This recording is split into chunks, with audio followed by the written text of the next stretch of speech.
सुबह का समय था।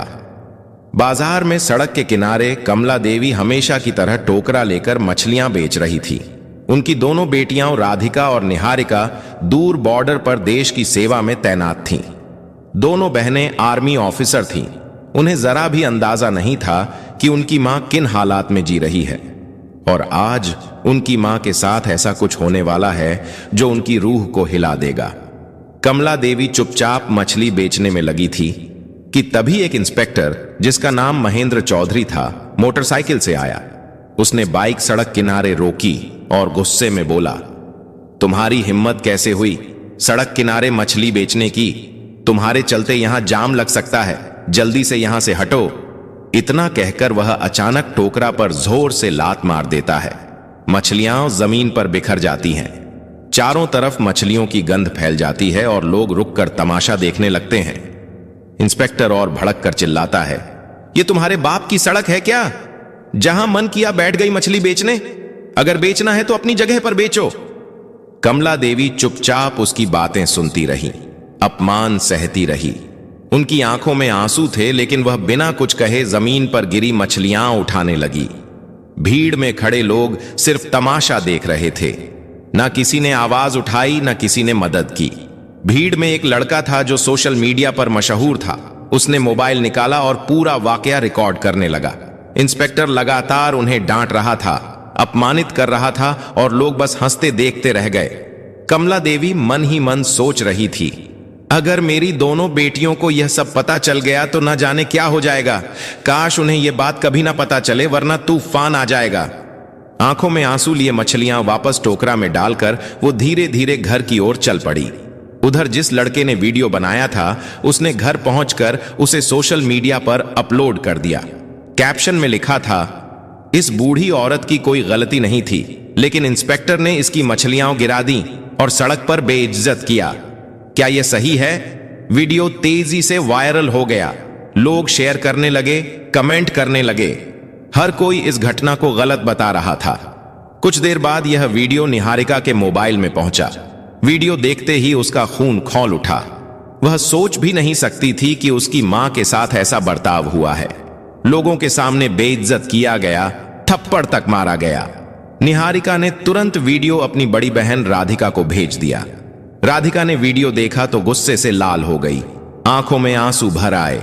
मन ही मन उसने सोचा, काश पापा होते तो हमें यह दिन नहीं देखना पड़ता। हमने इतनी मेहनत करके यह मुकाम पाया, फिर भी मां को सुख नहीं दे पाए। लेकिन मैं उस इंस्पेक्टर को छोड़ूंगी नहीं, बदला लेकर रहूंगी। वीडियो देखने के बाद राधिका ने तुरंत निहारिका को कॉल किया। आवाज में गुस्सा साफ झलक रहा था, निहारिका तुम यहीं रहो, मैं घर जा रही हूं और उस इंस्पेक्टर से अपना बदला लेकर रहूंगी।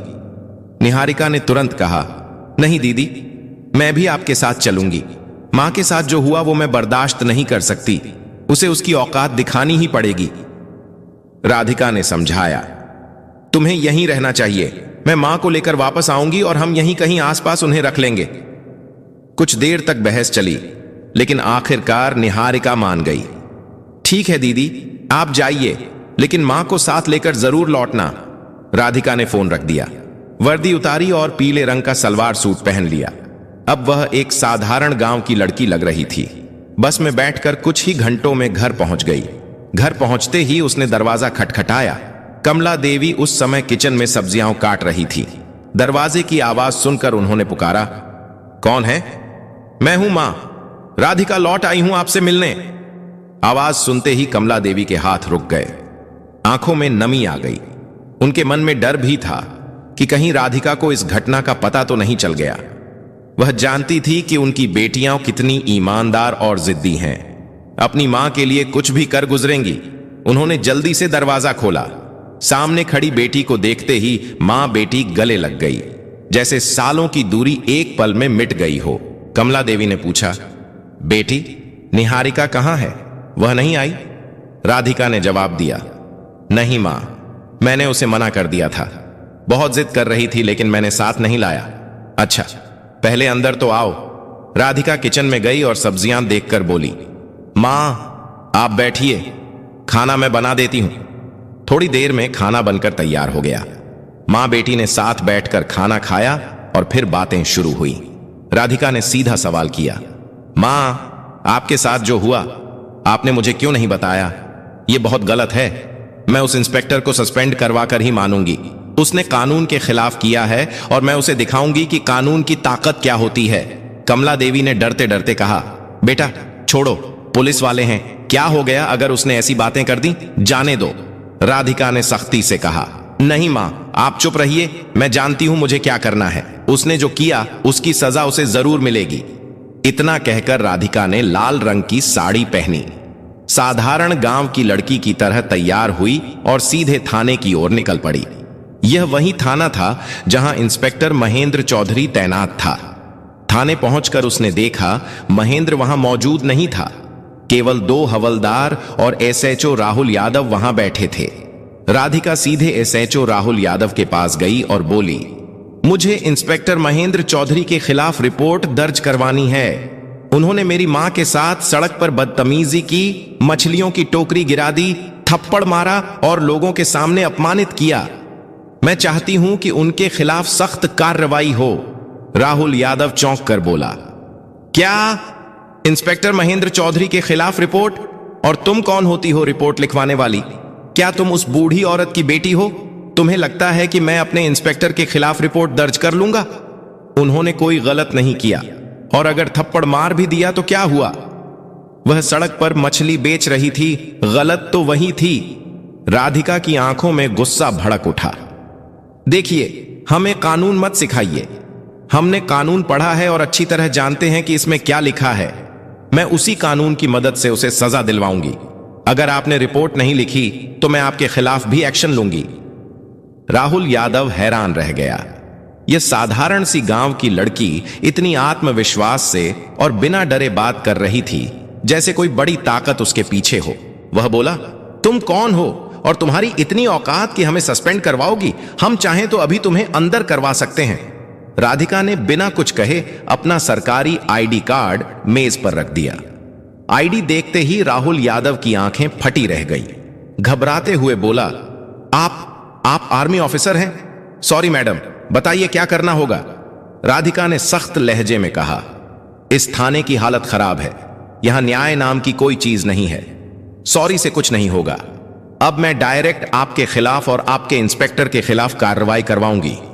इतना कहते ही थाने का दरवाजा खुला और इंस्पेक्टर महेंद्र चौधरी अंदर आया। लड़की को देखकर उसने हल्की मुस्कान के साथ पूछा, क्या बात है? क्या करने आई हो? वह सीधे राधिका के सामने खड़ा हो गया। राधिका के मन में गुस्से का तूफान था। अगर वह कानून की इज्जत ना करती तो उसी वक्त उसे तमाचा जड़ देती, लेकिन वह कानून की रक्षक थी, इसीलिए सिर्फ बोली, याद रखना, मैं तुम्हें सस्पेंड करवा कर रहूंगी। तुम्हें कानून में रहने का कोई हक नहीं। मेरे शब्द तुम्हारे लिए बहुत भारी पड़ेंगे। इतना कहकर राधिका थाने से निकल गई। अंदर खड़े सिपाही राहुल यादव और खुद इंस्पेक्टर महेंद्र भी सोच में पड़ गए। क्या यह लड़की सच में एक्शन लेगी? राधिका घर लौटी, कुछ देर सोचती रही, फिर एक प्लान दिमाग में आया। अगली सुबह वह सीधे एसपी ऑफिस पहुंची। ऑफिस में एसपी मैडम प्रिया गुप्ता बैठी थी। राधिका ने बिना वक्त गवाए अपना मोबाइल निकाला और उन्हें वायरल वीडियो दिखा दिया। मैडम, मैं इंस्पेक्टर महेंद्र के खिलाफ सख्त कार्रवाई चाहती हूं, प्रिया गुप्ता ने गंभीर लहजे में कहा। मैडम राधिका, मुझे पता है आप आर्मी ऑफिसर हैं, लेकिन हमें कानून, सबूत और गवाह चाहिए। जब तक आप ठोस सबूत और गवाह लेकर नहीं आती तब तक कार्रवाई संभव नहीं है। राधिका ने हामी भरी और निकल पड़ी। घर आकर उसने उस सोशल मीडिया अकाउंट की जांच शुरू की जिससे वीडियो पोस्ट हुआ था। कुछ ही घंटों में उसे वह लड़का मिल गया जिसने यह वीडियो बनाया था। वह उसके घर गई और बोली, तुमने यह वीडियो अपनी आंखों के सामने रिकॉर्ड किया है, मुझे इसका ओरिजिनल वर्जन चाहिए और तुम्हें गवाह बनना होगा। लड़का पहले तो घबराया, फिर मान गया और उसे बिना एडिट का वीडियो दे दिया। राधिका ने उसे साथ लिया और दोबारा ईएसपी ऑफिस पहुंची।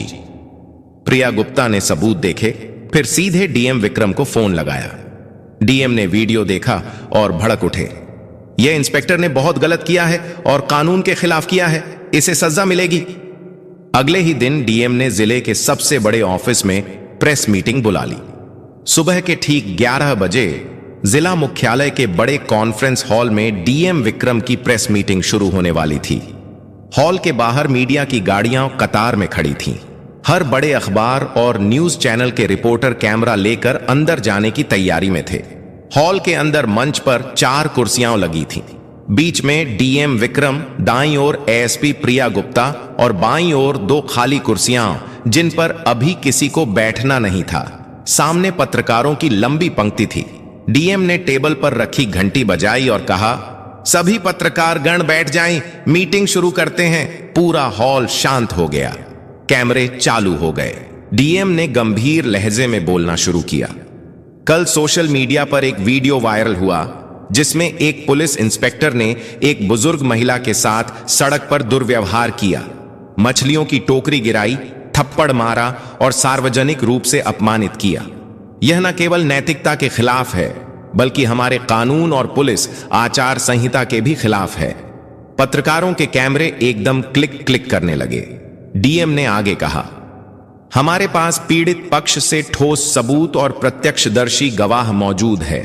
सबूत के तौर पर हमारे पास बिना एडिट का वीडियो फुटेज है जो घटना के समय वहीं मौजूद एक युवक ने रिकॉर्ड किया।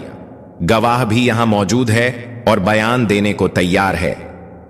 इतना कहते ही राधिका मंच पर आई और मीडिया की ओर मुंह करके बोली, मैं राधिका इंडियन आर्मी में कैप्टन हूं और यह पीड़ित महिला मेरी मां कमला देवी हैं। पूरा हॉल सन्न रह गया। पत्रकार एक दूसरे को देखने लगे जैसे अब मामला और बड़ा हो गया हो।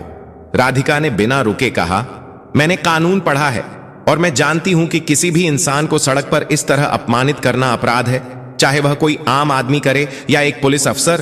कानून सबके लिए बराबर है। पत्रकारों ने सवाल दागने शुरू कर दिए। मैडम, क्या आप चाहती हैं कि सिर्फ इंस्पेक्टर पर कार्रवाई हो या और भी लोग इसमें शामिल हैं? राधिका ने जवाब दिया, इस घटना में केवल इंस्पेक्टर नहीं बल्कि थाने के एसएचओ राहुल यादव भी बराबर के दोषी हैं, जिन्होंने शिकायत लेने से इनकार किया, पीड़ित का मजाक उड़ाया और कानून का मजाक बनाया। एएसपी प्रिया गुप्ता ने माइक संभालते हुए कहा, हमने आंतरिक जांच शुरू कर दी है, लेकिन क्योंकि मामला गंभीर है और पीड़ित पक्ष के पास पुख्ता सबूत हैं, मैं सिफारिश करती हूं कि दोनों अफसरों को तत्काल निलंबित किया जाए ताकि जांच निष्पक्ष हो सके। डीएम ने सिर हिलाते हुए आदेश पढ़ा। तत्काल प्रभाव से इंस्पेक्टर महेंद्र चौधरी और एसएचओ राहुल यादव को निलंबित किया जाता है। इस आदेश की कॉपी पुलिस मुख्यालय और राज्य गृह मंत्रालय को भेजी जाएगी। पत्रकारों के बीच फुसफुसाहट शुरू हो गई। इतनी जल्दी एक्शन? यह तो मिसाल है। डीएम ने मीटिंग खत्म होते ही जिला प्रशासन के विधि अधिकारी लीगल एडवाइजर को बुलाया। मुझे पूरी प्रक्रिया कानूनी दायरे में करनी है, नोटिस ड्राफ्ट कीजिए और सस्पेंशन लेटर तैयार करिए। लीगल एडवाइजर ने बताया, सर, पहले हमें चार्जशीट तैयार करनी होगी जिसमें आईपीसी की धाराएं और पुलिस एक्ट के तहत की गई गलतियां लिखी जाएंगी। उसके बाद विभागीय जांच कमेटी गठित होगी, लेकिन निलंबन आदेश तुरंत लागू हो सकता है ताकि आरोपी जांच को प्रभावित न कर सके। डीएम ने तुरंत आदेश दिए और 2 घंटे के अंदर सस्पेंशन लेटर तैयार हो गया। उधर गांव में यह खबर आग की तरह फैल गई।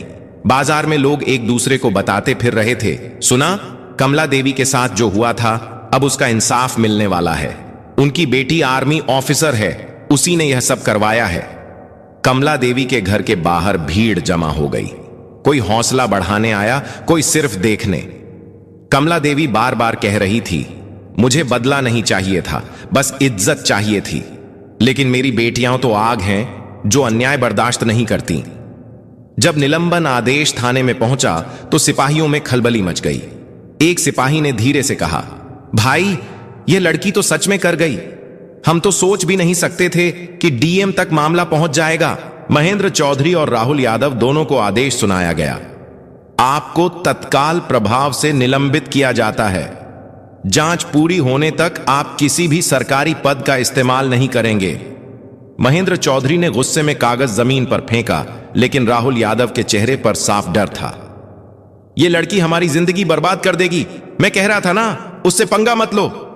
शाम होते होते टीवी चैनलों पर हेडलाइन चलने लगी, इंस्पेक्टर और एसएचओ सस्पेंड, आर्मी ऑफिसर ने दिलाया मां को इंसाफ, वायरल वीडियो बना हथियार, पुलिस अफसरों पर गिरी गाज।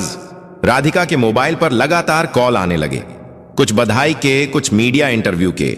लेकिन राधिका सिर्फ इतना कहती, यह सिर्फ मेरी मां का मामला नहीं था, यह उन सबके लिए है जिनके साथ चुपचाप अन्याय होता है। एक हफ्ते बाद विभागीय जांच में सबूत और गवाहों के आधार पर दोनों अफसर दोषी पाए गए। रिपोर्ट में लिखा था, इंस्पेक्टर महेंद्र चौधरी ने पद का दुरुपयोग किया, अनुशासन भंग किया और जनता के साथ अमर्यादित व्यवहार किया। एसएचओ राहुल यादव ने शिकायत दर्ज करने से इनकार कर ड्यूटी की अवहेलना की। राज्य पुलिस मुख्यालय से आदेश आया, दोनों अफसरों को बर्खास्त किया जाता है और उनके खिलाफ आपराधिक मामला दर्ज किया जाएगा। जब यह खबर कमला देवी के घर पहुंची तो राधिका ने बस इतना कहा, मां, यह जीत सिर्फ हमारी नहीं, हर उस इंसान की है जो अन्याय के खिलाफ खड़ा होता है। कमला देवी ने आंसुओं के साथ मुस्कुराकर बेटी को गले लगा लिया। तुमने सिर्फ मेरा ही नहीं, इस गांव का भी सिर ऊंचा कर दिया। दोस्तों, अगर आपको यह वीडियो पसंद आई हो तो इसे लाइक करें, अधिक से अधिक लोगों तक शेयर करें और हमारे चैनल डार्क स्टोरीज दृष्टि को सब्सक्राइब करना ना भूलें, क्योंकि हमारे चैनल पर आपको इसी तरह की ज्ञानवर्धक और रोमांचक वीडियो मिलती रहती हैं।